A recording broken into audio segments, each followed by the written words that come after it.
Bom dia, boa tarde, boa noite, meus irmãos. Aqui é seu irmão Alisson Tonassi, mais uma vez para falar de espiritismo, de umbanda e de espiritualidade.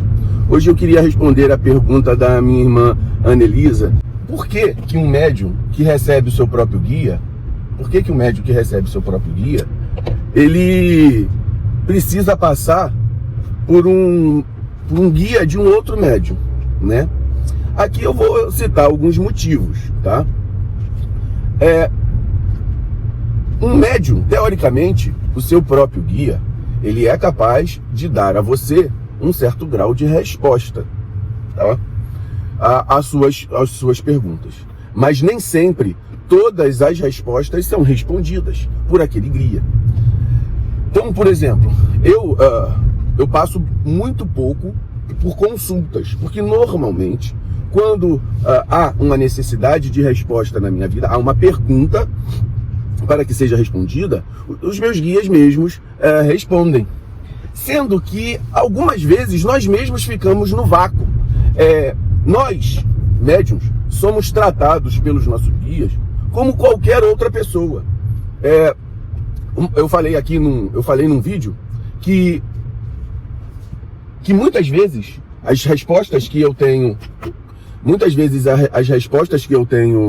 feito, elas são respondidas junto com os nomes das pessoas do Umbanda de Cura. Então, se eu não tenho o trabalho do Umbanda de Cura, o Caveira, o Boiadeiro, o Sete Flechas, o Quimbandeiro, eles não vão me responder. Porque eu sou tratado como qualquer outra pessoa. Eu só sou um instrumento para que ele trabalhe. Então, muitas vezes, as nossas respostas, elas também ficam no vácuo. Há também uma necessidade do médium ter contato com o guia-chefe. O guia-chefe do seu terreiro, ele é importante para que fale, muitas vezes, ou dê algumas informações pertinentes à própria mediunidade daquele médium.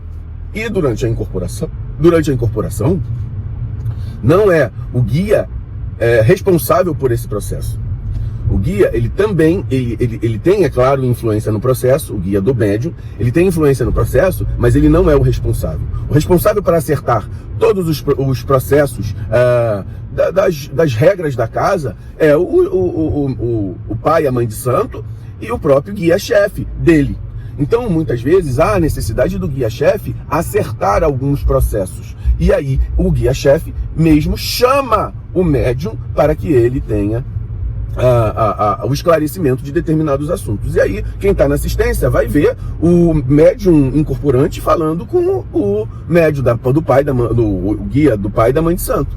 Então é importante que a gente tenha um pouco de noção sobre essas coisas, para que você fale assim: poxa, mas o cara, ele tem toda o chamamento mediúnico, ele é um rodante, ele faz parte da gira, e ele precisa de passar por uma consulta. Precisa também, mas só que numa quantidade de vezes infinitamente menor. Às vezes o médium, ele vai precisar, porque vamos colocar aqui, um médium experiente também tem dúvidas na sua cabeça, principalmente com coisas chaves, com coisas que são importantes para a vida dele, e que ele passa por angústias.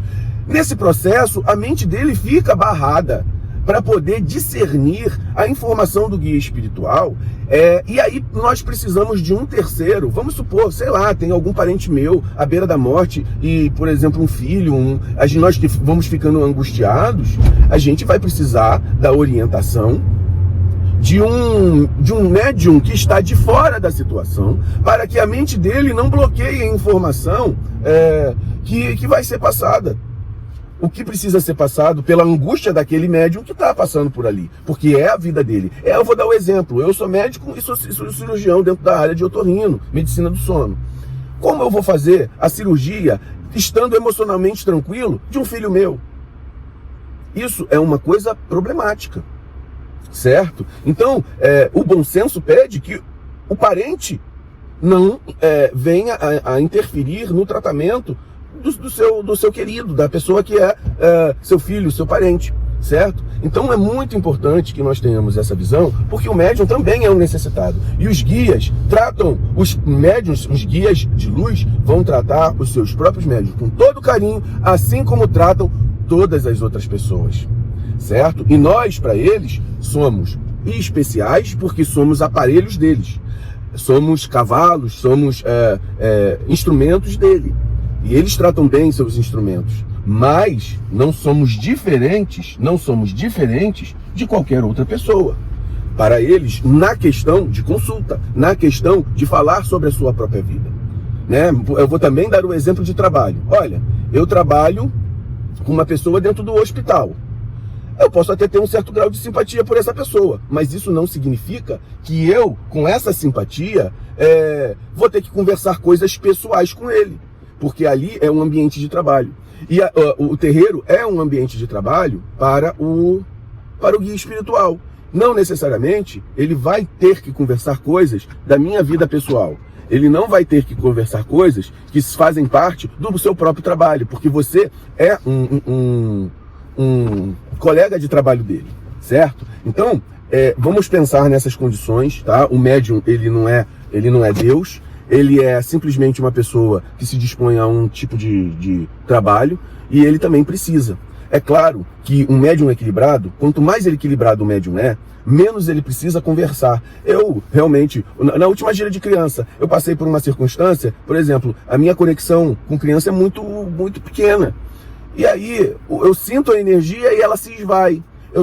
E aí eu fui conversar com o espírito do guia, o herê da minha mãe de santo. Olha, eu sinto esvair. Aí ele falou, ó, você está bloqueando por alguma coisa. Você talvez, porque a energia do herê que ocorre comigo é uma energia, uma gira de herê, você vai sentir tristeza. O meu me sente tristeza. O meu negócio é preto velho que fica em pé, é criança que devia sentir alegria, sente tristeza e tem vontade de chorar, e aquilo bloqueia. Aí eu fui, ele, poxa, é só você deixar. Se ele sente vontade de chorar e sente tristeza, deixa. Aí, vamos ver na próxima, ano que vem. Então, é isso, meus irmãos. Nós somos um qualquer, igual às pessoas. A espiritualidade trata todo mundo do mesmo jeito, com carinho, com amor, inclusive a gente. Então, muitas vezes nós precisamos um pouquinho de atenção no sentido de sanar um pouquinho as nossas dúvidas também, tá? Mas é claro que o médium mais equilibrado menos precisa falar, ou precisa falar muito pouquinho, rapidamente com a entidade, uma resposta aqui, outra ali, tá? Mas precisamos sim. Muito axé.